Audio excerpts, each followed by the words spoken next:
On this episode, watch what happens when Joe Rogan and Greg Fitzsimmons dive into ICE, whistleblowers, and the kind of truths that get people silenced.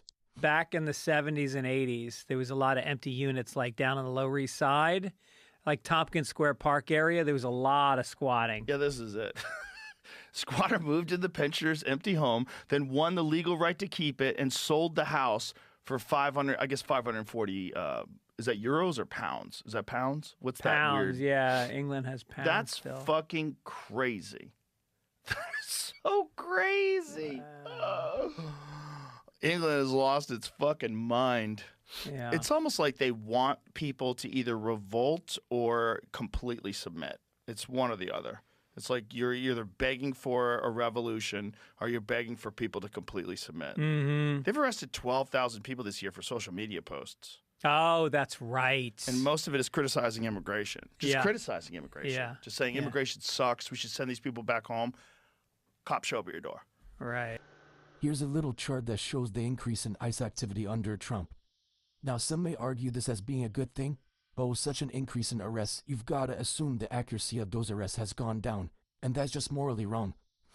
Right. Crazy. Well, TikTok is now not allowing people to post anything that is anti-ICE.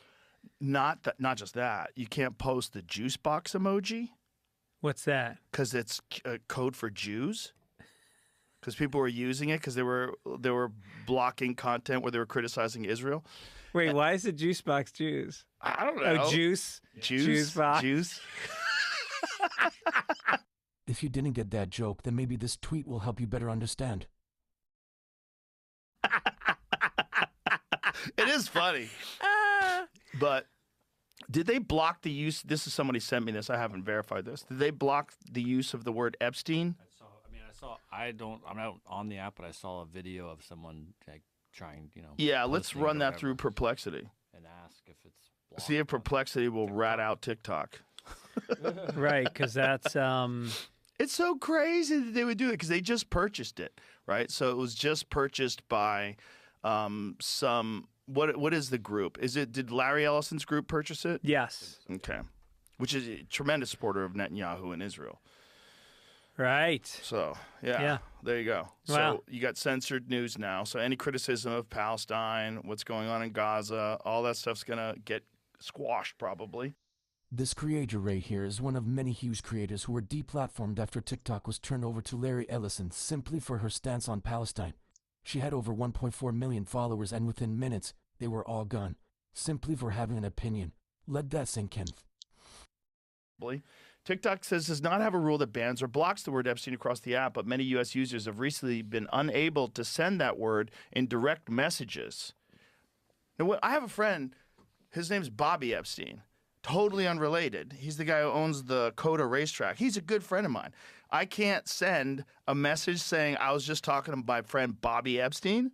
Oh, no shit. That's crazy. Wow. Epstein is a super common name. Yeah. It's like Jones. It was on Welcome Back, Kotter. Right. Yeah. Epstein from Welcome Back, Yeah. Kotter. That's right. You can't talk He about played him my anymore. brother on News Radio. No. Yes. Him, Nick DiPaolo, and Brian Callen played my brothers, and we all just beat the shit out of each other during the entire episode. It was hilarious. amazing. Yeah, Nick threw me through a plate glass window, and then the brother shows up. Epstein was a priest, and he showed up with a bat. We were all scared of our older brother. It was really funny. He was the Jew, the Puerto Rican Jew from Brooklyn. He was great. Yeah. He was a really nice guy, too. So what else does it say here? Newsom to probe claims of Trump critical censorship on TikTok. I think they're fucking blocking a lot of things on certain social media platforms. Especially anything negative against a certain group.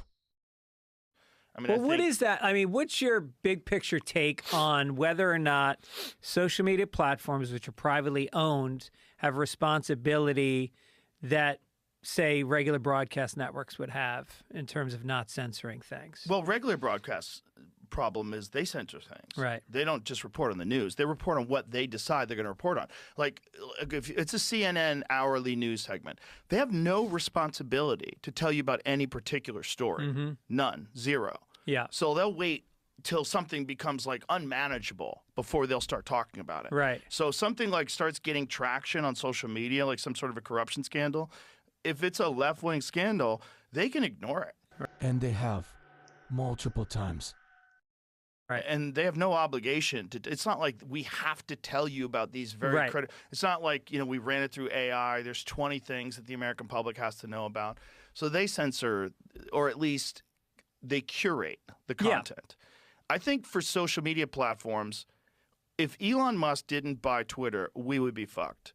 Because there would be no place where you could say whatever you want, even heinous things, right? Yeah. But if someone says heinous things, you can block them and not interact with them. And you can let other people tear them down and tear them apart. And that's how it's supposed to be. It's supposed to be, you don't counter hate speech with censorship. You counter it with better speech. Right. And you appeal to rational people and sensible people that go, this is why this guy is wrong. This is why racism is wrong. This is why rash generalizations are wrong. This is why it's wrong. Yeah. And that's how you're supposed to do it. And you know who's a perfect example of that? Yeah. That man right there. Charlie Kirk. The same man who people thought it was okay to make fun of after he was killed. It's supposed to be a free speech town hall platform. It's supposed to be like the town square where everybody can get together and talk about ideas. And that's how it should be. Right. And there's been a lot of calls that say that you shouldn't be able to be anonymous on social media, that you should have consequences for your actions. The problem with that is then you lose all your whistleblowers. And let's not even go down the whistleblower list, because that would take a while.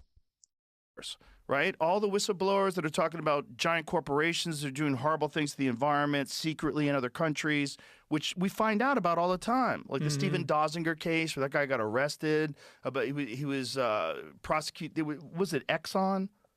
The Dozinger case? But it's like whistleblowers are important. Yes. And if you don't have whistleblowers, you don't find out. Like if Edward Snowden doesn't come out, we know so little about the NSA. We know so little about government spying. And yeah, he's an American former attorney known for his legal battle. Oh, Chevron, particularly with. So he was arrested and he went to jail, man, for criminal contempt. I mean, that's First Amendment, isn't it? For those who don't know, Stephen Dozinger is a human rights lawyer who beat the corporate giant Chevron in court. He then got buried in legal retaliation that experts say was to silence him. This case symbolizes how far corporate power can go when it feels threatened.